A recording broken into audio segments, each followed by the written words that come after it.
A needs assessment is used to identify the human resource development needs of an organization.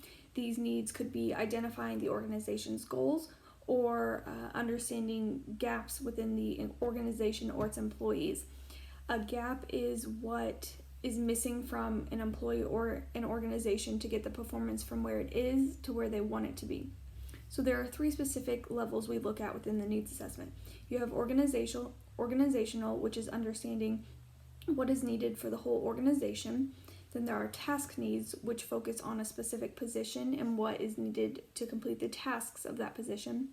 And then there are personal needs, which is what the employee needs to be effective in their position.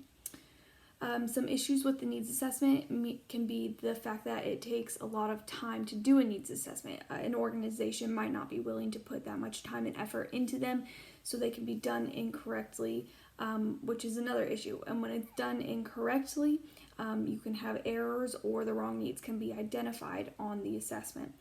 Or an organization may believe they don't need to do a needs assessment because they already feel they know what the needs of the organization are. Even if you already know the needs, you can prioritize the needs with the needs assessment. So the needs assessment can help identify what interventions and programs are needed to reach the goals or reduce the gaps. It can also identify what employees would benefit from these interventions or programs. And then it also allows the organization to understand any issues they may have implementing the organization or programs. So what resources they will be missing out on to fulfill these needs.